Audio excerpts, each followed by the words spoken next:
Hello, I'm Grant Bartley from Philosophy Now magazine, and you're listening to the Philosophy Now radio show on Resonance, and on the podcast too, if you are. Today we'll be talking about Arthur Schopenhauer, who lived from 1788 to 1860 in Germany. He's as much known for his flamboyant haircut and curmudgeonly personality as his philosophy of will and representation. To discuss the man and his intellectual legacy, I have with me Chris Janaway from the University of Southampton and Daniel Kane from St Hugh's College, Oxford. Ruth Merry will be providing live music later. So, just to start with, who was Schopenhauer and why he's important in the history of philosophy? Who wants to take that one? Okay. Okay, as you said, this is Chris. Okay, yes, Chris Janaway. Schopenhauer, I think, is important because he gives a very definite view of the human condition. Maybe we should start with who he was first. Well, who he was. He was born in Danzig, which at that time was in Germany, and he was the son of a rather wealthy businessman.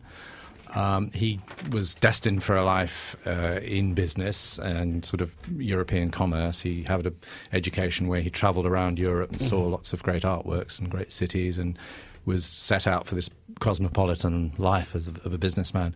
Gave it all up because he fell in love with philosophy, basically. Yeah. It's very dangerous.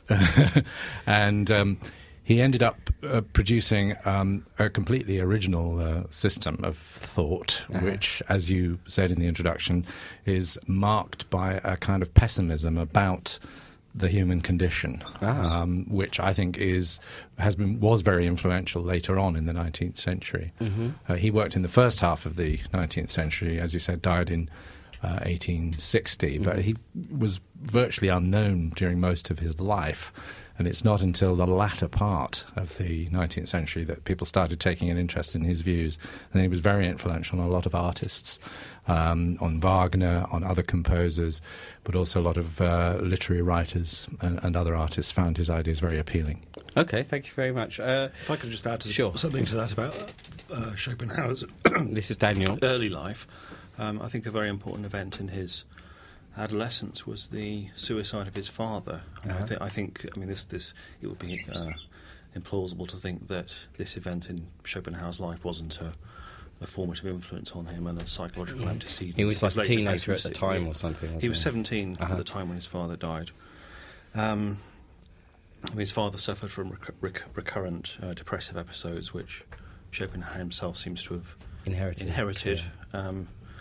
But on the plus side, his father's death enabled him to become a private, independently funded scholar, because he inherited a fortune from his father. Okay. So that's a good condition for philosophy, isn't it, to have independent means? Okay. What sort of person was he? Do you get an impression from his writings of the sort of man he was? Yes. He was... it didn't suffer fools gladly. No. Thought of himself as a rather embattled, lonely figure who the intellectual world had ignored, and he was probably quite hard to get on with. I various anecdotes about him that suggest this. Yeah, he pushed his landlady down the stairs once, didn't he? Apparently that's not quite accurate, but there was a bit of he couldn't stand anybody making any noise in his building, and he complained, and she refused to go, and there was something happened. Oh, well, that's disappointing. His latest biographer says, no, it's completely untrue that he pushed her downstairs. Anyway, she claimed compensation, and he had to pay for the rest of his life to support this woman. So, yes, he got in a few scraps with people. Okay. Why is he important to you guys? Why is he important to you, Daniel? What's your particular interest in him? Well, Schopenhauer engages with the great questions of mankind. Like what? Like, why is there suffering? Is happiness possible? What is the meaning or purpose of human existence? These are the great questions of mankind, and they're questions that are still disputed. Okay, but keep listening and you'll find out the answers later. Yeah. Okay, what about you, Chris? Why is he important to you? I think basically the same. I think that he poses these questions almost in a kind of religious way. Life is full of suffering. It ends. There's a lot of pain in life. What is the point or purpose of this?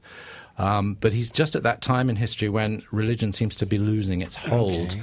He's an atheist, and there's no place for a god in his system. Sure, but he's quite ahead of the curve in his atheism, isn't he? He is, I think. I mean, he doesn't ever argue that there isn't a god. He just starts from a viewpoint in which there is just this brute fact of reality. And some people have said, it has been said, he's a kind of precursor of existentialism.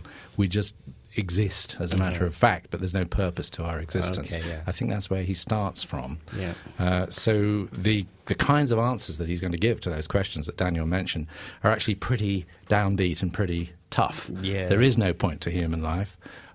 It simply contains suffering to which there's no further point.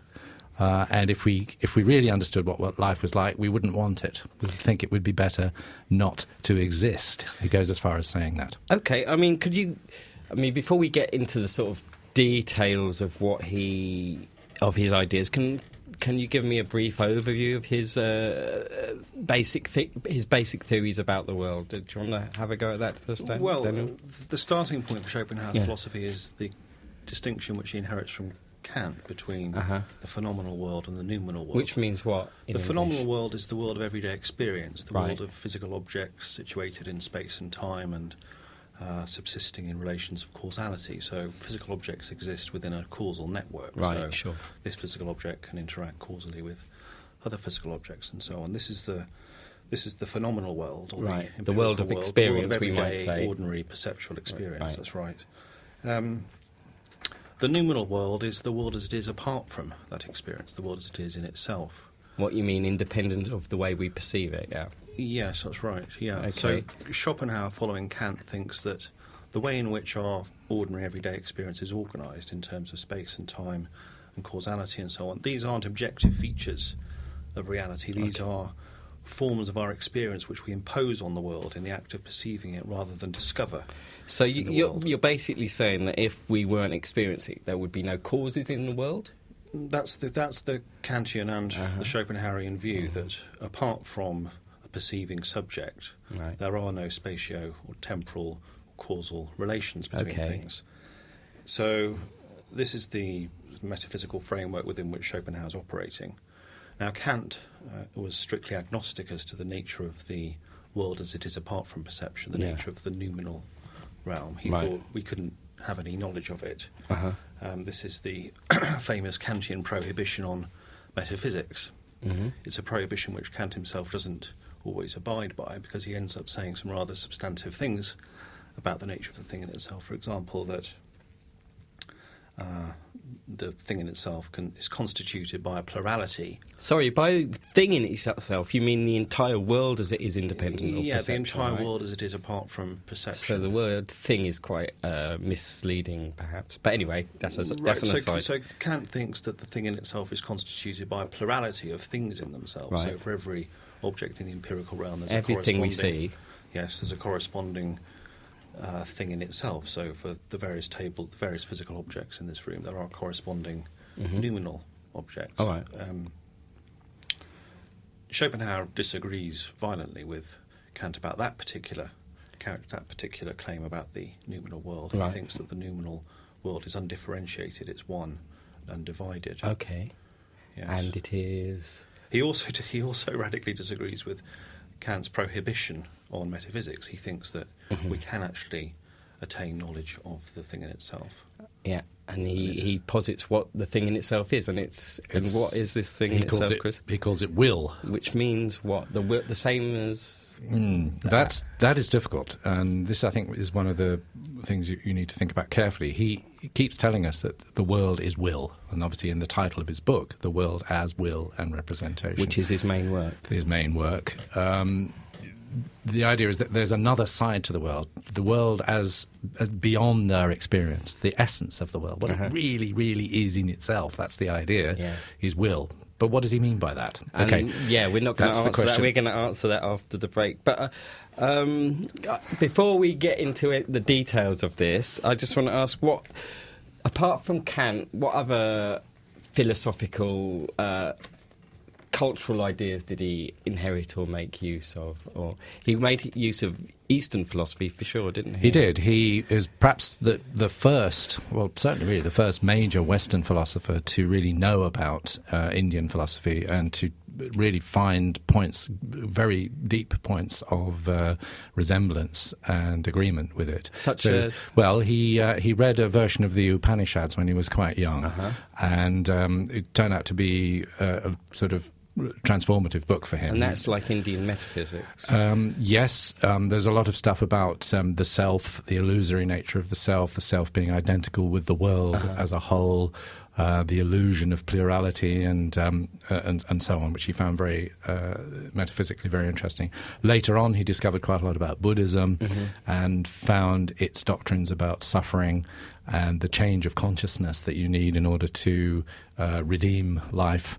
He found that was actually very sympathetic to his own views. So, that's one thing that he's very important for historically, the first Western philosopher really to try and assimilate Indian ideas. Okay. He was also influenced by Plato, the idea that there's an eternal, timeless reality behind the world of our experience, which you find in Plato. He also found very sympathetic.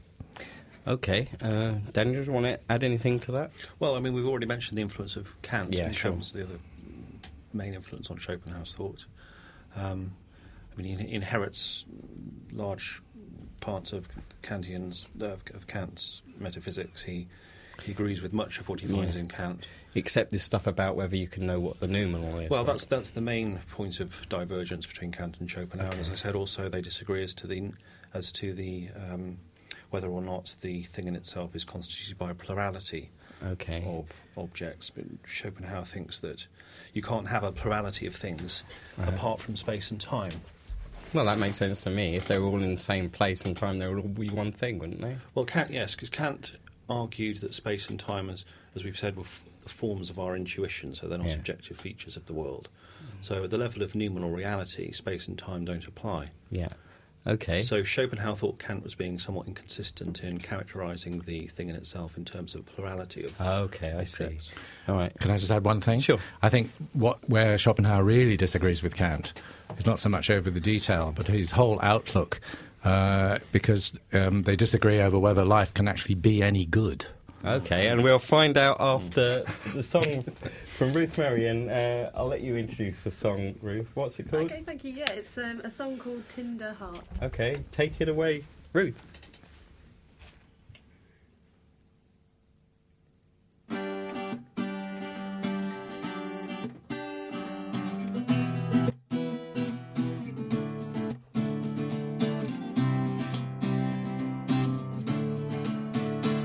So many possibilities, potential intersecting history, the succulent unavailable crush, the rebound fling, the unreciprocated love, the perfect tease, just out of reach.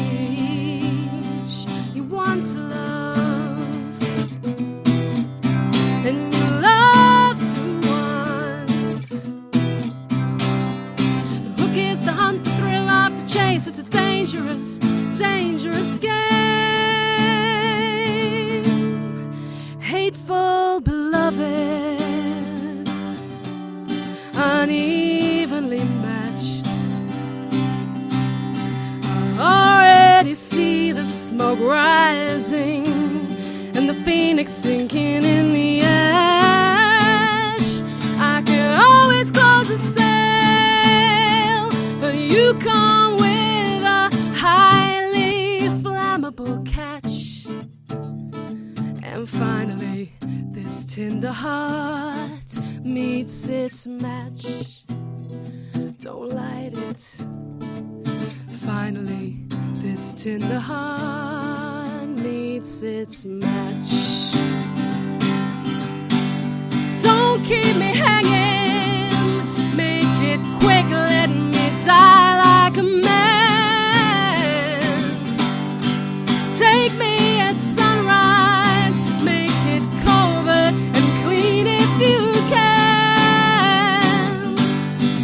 Don't take no prisoners, raise it to the ground. Give me Hiroshima, else just walk away now, walk away now. Hateful beloved, unevenly matched. Already see the smoke rising and the phoenix sinking in the ash. I can always close a sail,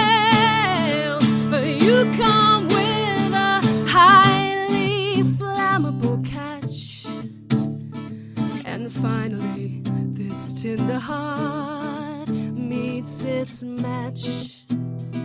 Don't light it, don't light it. Finally, this tender heart meets its match. Don't light it, don't light it. Finally, this tender heart meets its match.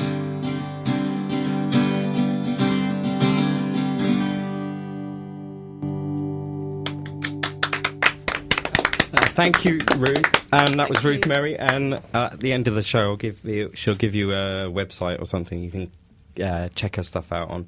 Okay, I'm Grant Bartley from Philosophy Now magazine. This is the Philosophy Now radio show. We're talking about Arthur Schopenhauer, philosopher of pessimism, from the beginning of the 19th century. We talked a bit before the break about Schopenhauer's major work, The World as Will and Representation. Just want to go a bit more into the ideas in that.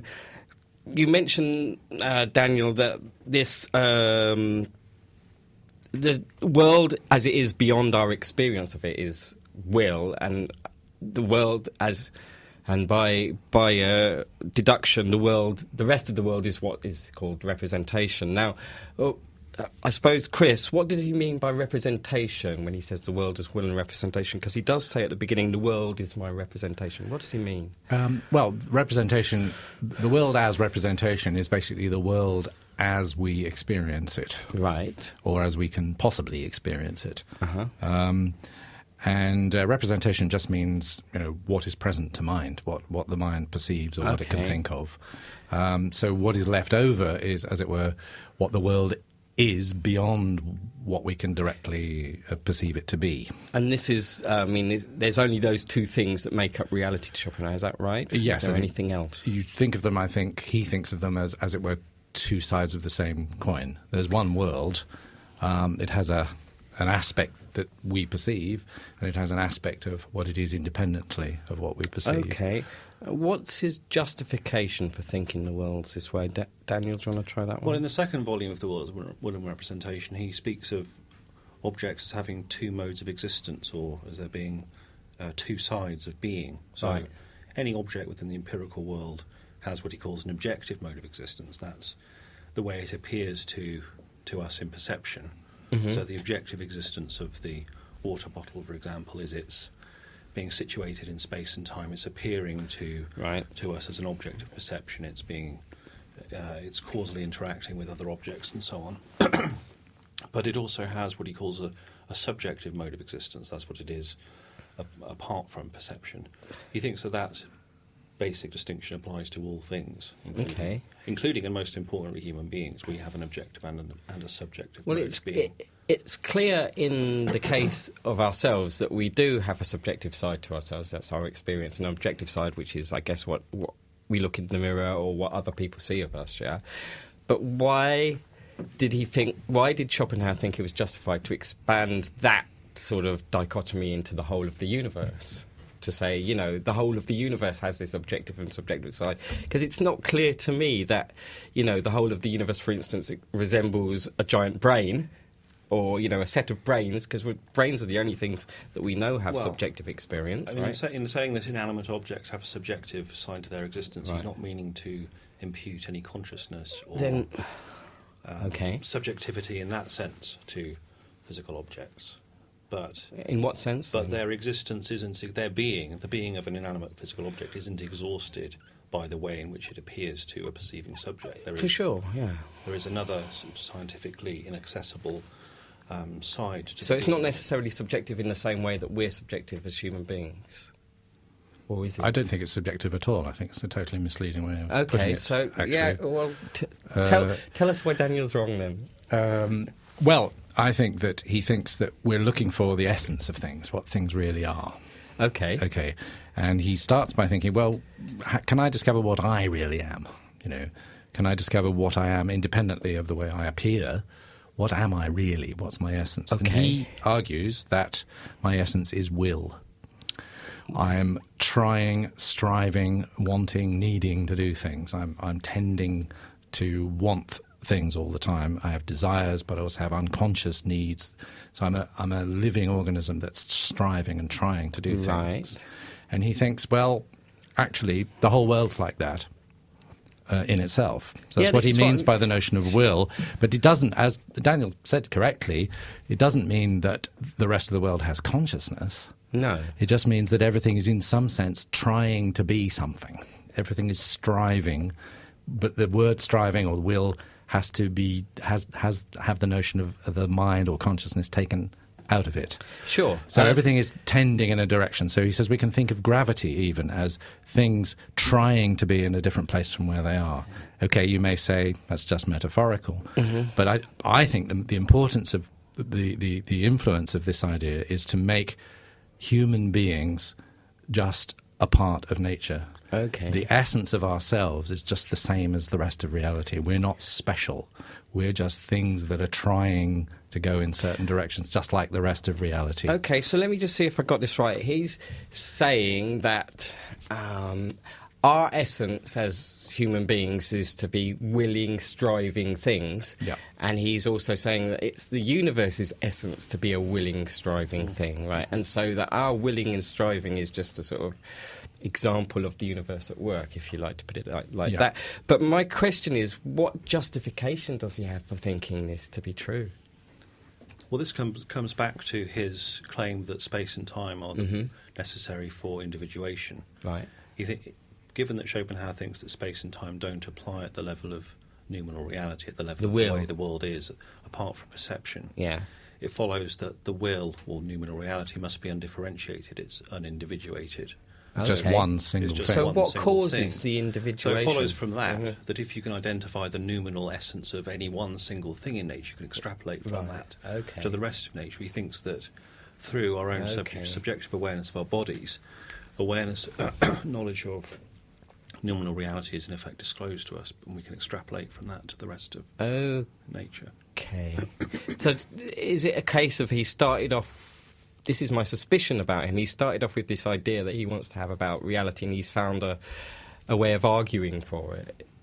That's not really fair, is it? Well, you might say all philosophy is a bit like that. Yeah, all thinking is like that, yeah.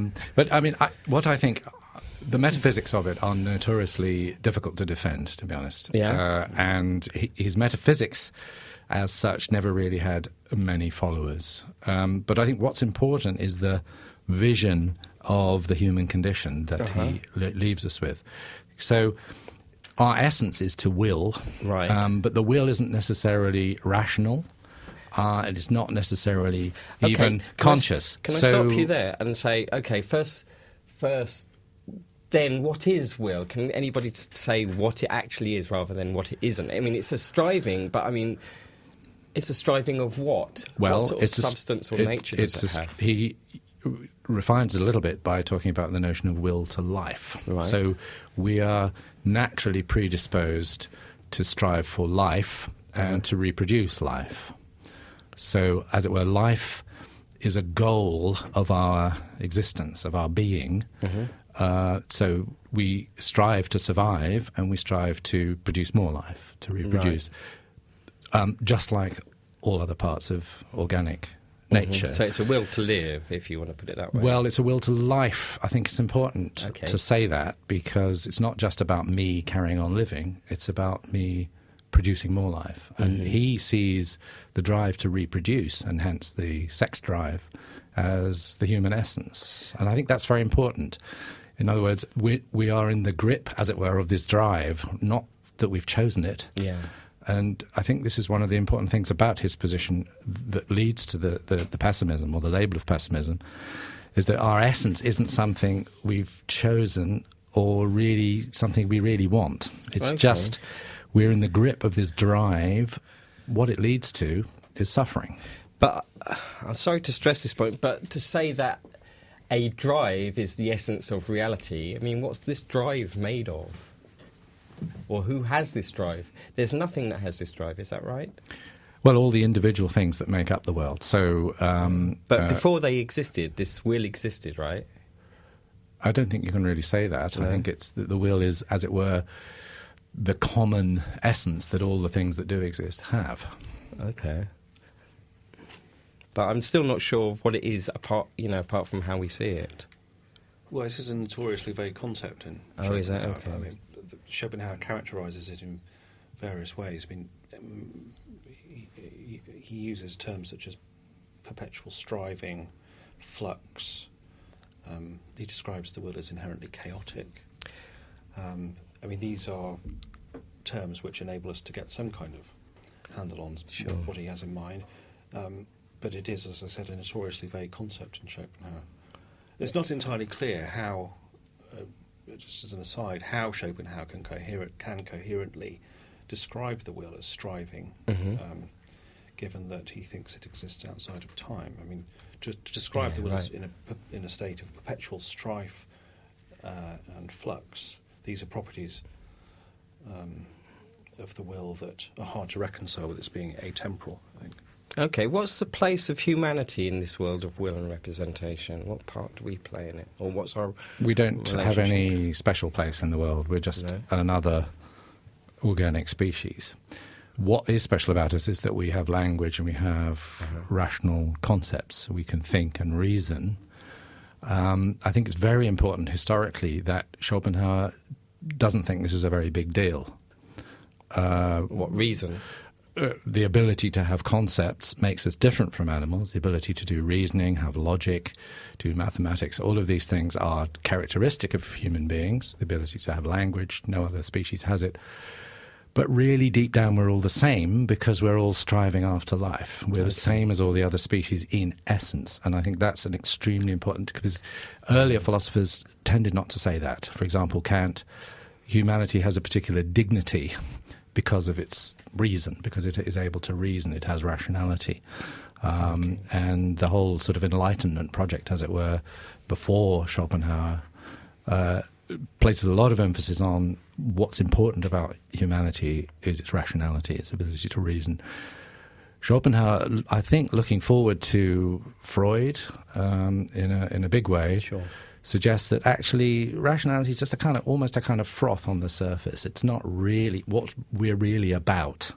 Is will, these drives that somehow we haven't chosen, and actually they lead to a kind of terrible condition in which we just end up not getting what we're striving for. We end up suffering. And that's the characteristic of human life. Pointless suffering because we're driven on by this will that is our essence. He's very ahead of his time. I mean, he's prefiguring Darwin, he's prefiguring Freud, he's prefiguring the existentialists. He's quite a genius, really. It's a shame that he can't really justify his major metaphysical position. Well, there's a lot in Schopenhauer value that could be detached from the metaphysics. Though. Right, yeah. Which Well, we're going to talk about the on to ethics in the third part. But just one last question for this part. If the will is just one thing, then how come we're individuals who do not perceive ourselves as part of one thing? How does that work? Why do we perceive ourselves as individuals if there's no such thing really as individuality? That's a very interesting question. He thinks that in order to experience anything, we've got to divide it up in space and time and see one thing as causing another through time. So we couldn't just experience the unity that reality is. We have to structure it. And the structures that he thinks are necessary. Well, because there has to be some form to experience. There has to be some order to it. Otherwise, it wouldn't amount to experience of an ordered world of objects. Right. And this is basically Kant's view that he's taken on. It's a slightly difficult view. In other words, that it's our experiencing the world that breaks it up into individuals. That's a kind of idealism. Okay, idealism meaning. That the world as we experience it doesn't have a reality wholly independently of the way we experience it. Or taking away all the double negatives, it means that the world is only what is present to experiencing beings. What's possibly present to them. Okay, that's fair enough. And after the break, we're going to talk about some of the consequences of this weird theory of reality, but we're just going to have Ruth doing another song now. And what's this song, Ruth? Okay, this song's called The Heart's Made to Float. Okay, fire away. Okie doke.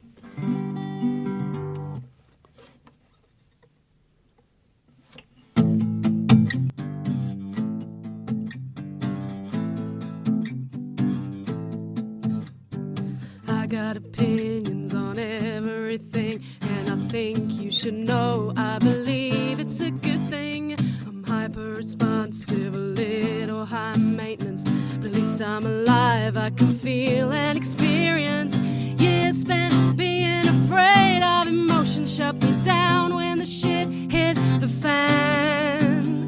The greater your fear, the deeper your ocean. So I got brave and I swam, 'cause I used to hang around with oblivion. I used to deny how I feel, and then I met you and you told me the truth, and you always keep it real. You said it's harder to live with a beating heart. It's easier to sink like a stone, and they'll tell you it's cool to be cold and aloof, but I'm not going down with that ship, 'cause the heart's made to float. Whoa.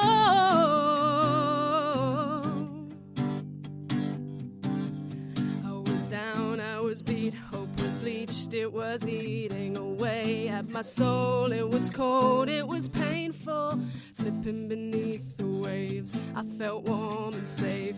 It was dark, but not so accidental. Sin had to play, it was sackcloth and ashes. Time is a healer and remorse is a lot less attractive.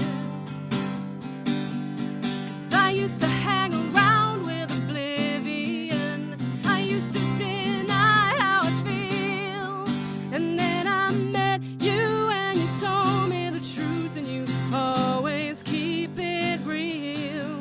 Said it's harder to live with a beating heart. It's easier to sink like a stone, and they'll tell you it's cool to be cold and aloof, but I'm not going down with that ship, 'cause the heart's made to float.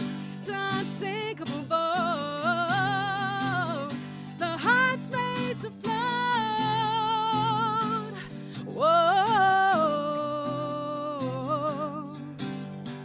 Tell me the story of your life. Brush over the cracks and paint the colors black and white. Tell me it's easy to live and hard to die, and I'll say it's a lie underneath the ties-ing line.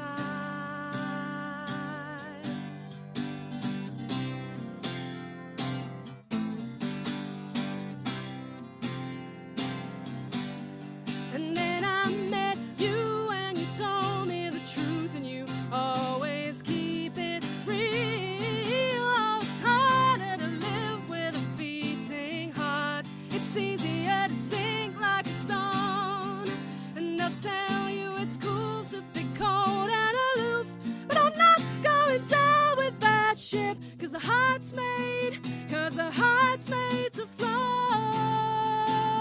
It's an unsinkable boat. The heart's made to float. Whoa.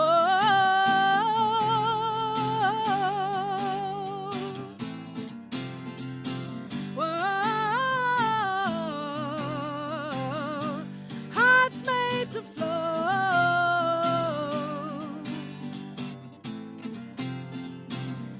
The heart's made to float.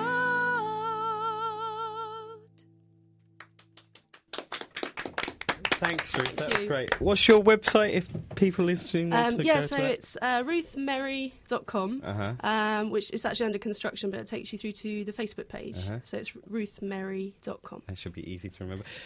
You're listening to the Philosophy Now radio show on Resonance. I'm Grant Bartley from Philosophy Now magazine, and we're keeping it real with Arthur Schopenhauer. Or are we? We've talked a bit about the world as will and representation, will being the inner essence of reality, and it's similar to the striving will that we all have in our lives. And then the representation is the world as we experience it to be. And the one comes out of the other. But now we're going to talk about the ethics of the situation. I mean, what our responses or what the practical implications of this view of reality are. So first, what should our response be to the nature of the world, or what should our attitude to reality be? Do you want to go first, Daniel? Well, I think the first thing we need to say is that the will enters the human sphere in the Right. form of an incessant and inherently painful striving, Okay. given that our essence is will. So it's similar to Buddhism in the sense that they say that everything is desire. Yeah, and the connection between desire and suffering is similar in Schopenhauer as well. I mean, Schopenhauer thinks that to desire is necessarily to suffer. Right. To desire something is, by definition, in Schopenhauer's view, to lack that thing, and to experience a lack or a deficiency is to suffer to some degree. And it's a sort of necessary product of the will that we're going to have desires to do things. That's right. Yeah. Okay, so how should we respond to that then? Well, I think there are various criticisms that can be levelled against Schopenhauer. Sure. First of all, I mean, I think the idea that desire necessarily involves suffering is questionable. Not all instances of desire seem to be like that. Okay. I mean, if you have a desire for something and you have an expectation or anticipation of the desire being fulfilled, then it seems to me that sort of desire doesn't always involve suffering. No. So, Chris, what about Schopenhauer? What does he recommend that we respond to his view of reality? Well, just before that, I think he has a slightly stronger point about desire and suffering, which is that when we've satisfied a desire, right. that doesn't really solve anything for us because by nature we're desiring, willing beings. As soon as we satisfy one desire, another one rushes in to take its place. Mm-hmm. So he has this vision or this picture of human reality as perpetually unsatisfied. Right. We can't help desiring things. As soon as we get them, the desire is wiped out, the pain, the lack that we suffered is wiped out, but then we immediately start wanting something else. So by achieving what we desire, we don't turn off desire. We can't stop being desiring beings at will. So there's nothing we can do about our so suffering situation. Is we're that basically stuck with it. What is meant by his pessimism? I think that's part of it. Right. We're stuck with desires because even if we satisfy them, we go on having more. Why can't we do the Buddhist thing and say, look, we take the middle path between desiring and not desiring and sort of achieve an equilibrium like that? Well, what he thinks the best situation would be to, as it were, become detached from desires, right. to actually, as it were, have a complete change in consciousness, whereby you're experiencing the world, but you, as it were, become detached from wanting anything out of the world. Okay. So and he describes this as actually becoming detached from the individual human being that you happen to be, and becoming a pure mirror or subject that just looks out upon the world but doesn't see human needs and human desires as actually having anything to do with it. So a kind of detachment from desire, from willing, that he uses some quite religious language about that. He says that is the only way that our existence can be redeemed. It's a kind of salvation from the life of striving and suffering. But you've got to hope that it happens to you. You can't really bring that about at will, because it's about losing will. Yes, you can't bring about at will the loss of will. So what, I mean, he does recommend art. I mean, what is it about art that helps him that helps an individual transcend his individuality and his desiring, Daniel? Well, he thinks that in aesthetic experience, Sorry, by which you mean what? Well, our experience of art and beauty, right? Our sense of ourselves as individuals dissolves. There's a kind of merging of the subject and the object. There's a merging of the perceiving subject with the work of art itself. Well, I mean, I think he's starting from observations of what the psychology of art is like, what the psychology of the experience of art is like. It does seem to us as if there is a merging of the subject and the object. It is as if there is this dissolution of individuality. He also says that our awareness of space and time recedes, so we're, as it were, penetrating this illusory veil of spatio-temporal So it's not relation. just getting lost in art. It's not just sort of you're so it's so beautiful that you'll sort of forget who you are. It's more than that, isn't it? What is the more that he's sort of saying artistic experience gives you? Because he thinks in aesthetic experience individuality is dissolved, he also thinks that we cease to desire and therefore cease to suffer because we desire things as individuals. If our individuality is... But why should our individuality dissolve by looking at a piece of art or hearing a piece of music or something? Well, this is based on, as I said, his observations of the psychology of aesthetic experience. What happens when you undergo aesthetic experience is an absorption of yourself with the object. Okay. Yeah. Okay. Chris, what does he mean by the sublime in art? Quite a difficult question. The sublime is a kind of aesthetic experience. This is important to him, isn't it? It is important to him. It's a kind of aesthetic experience in which we are aware of a painful feeling. So we at the same time have a pleasure and a kind of painful feeling. And it's a rather traditional notion from the previous century that the sublime is about gaining pleasure in something that we recognise to be painful. And perhaps a good example would be tragedy, and I think you talked about that last week. The experience of tragedy gives us an idea that... Like a tragic play, for instance. Yes, a tragic play. I don't use the word tragedy to mean anything other than a tragic drama. Okay. I think it's a misused word.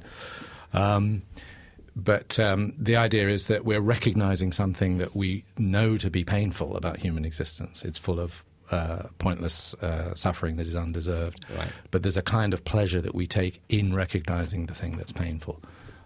There's more to be said about the sublime, but perhaps Daniel would like to... Okay. Daniel, do you want to add something to that?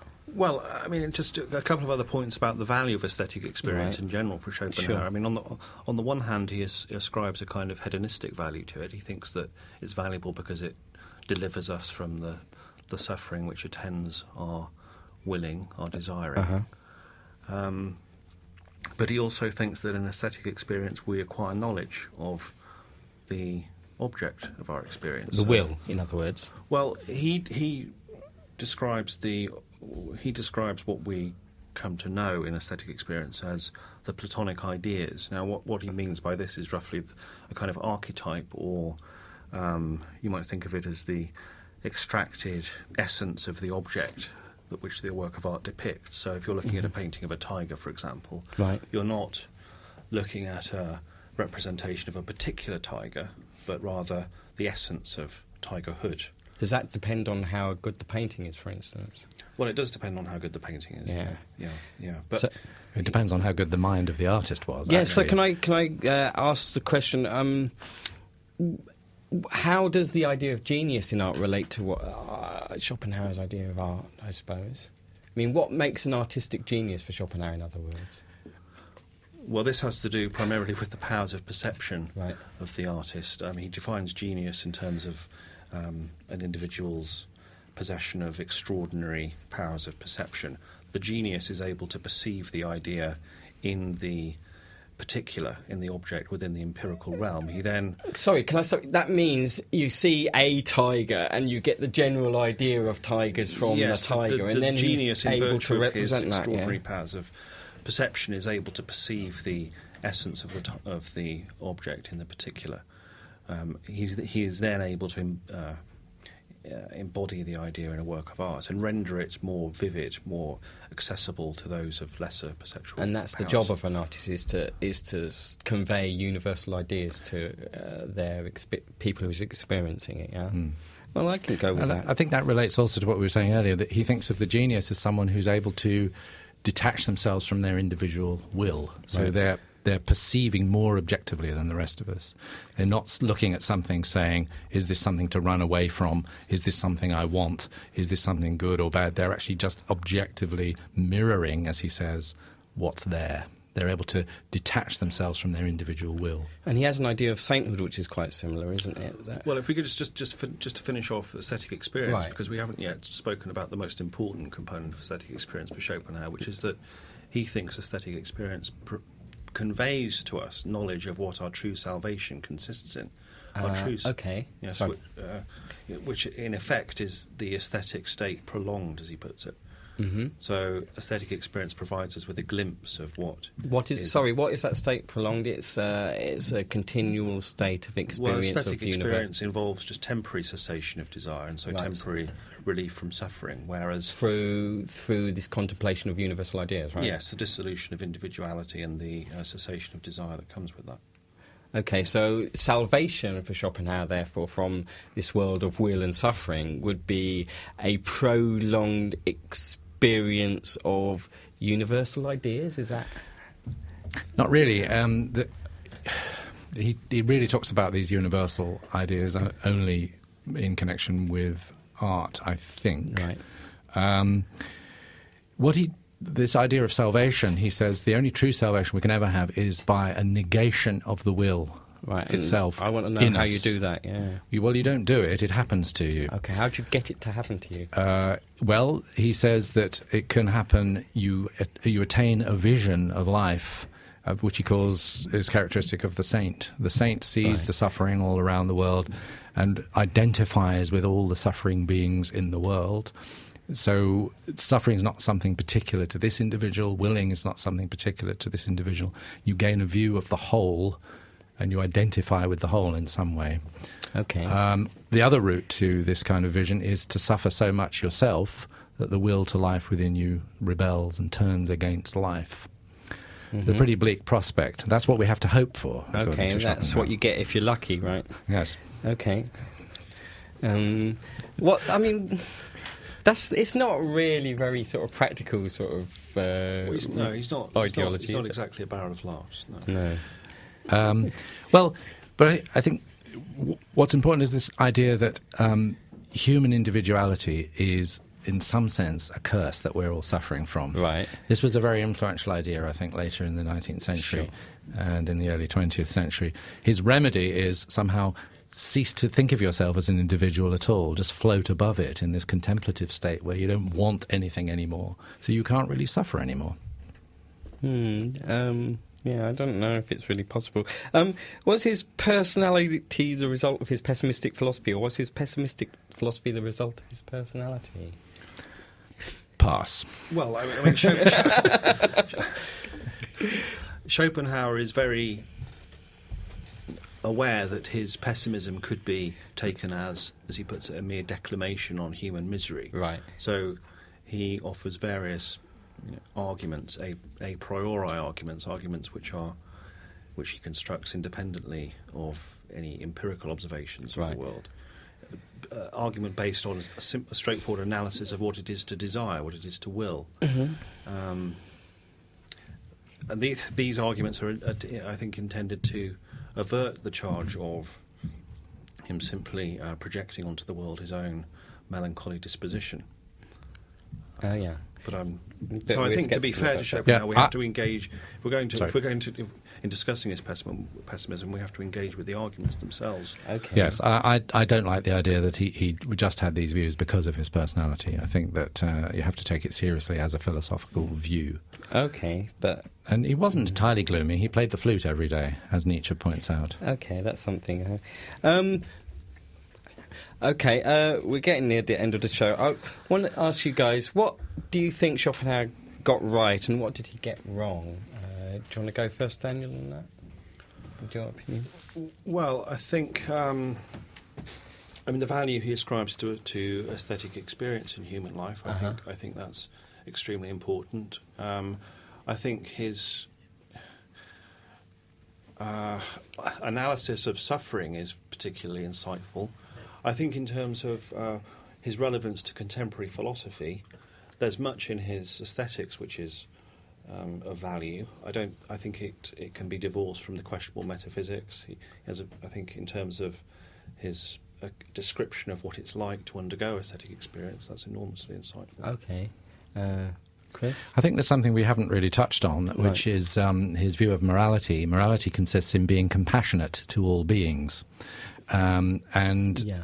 He's very concerned that it isn't only rational beings who are of moral worth, and he thinks that morality is really quite a simple affair. It's whether you are able to sympathise and feel compassion for the suffering of other beings.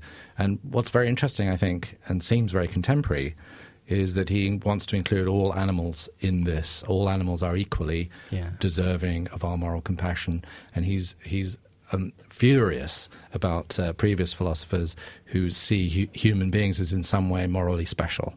And I think there's quite a lot in there which is taken up, probably not, people don't realise that Schopenhauer said this, but actually it's very similar to a lot of things that go on in ethics today.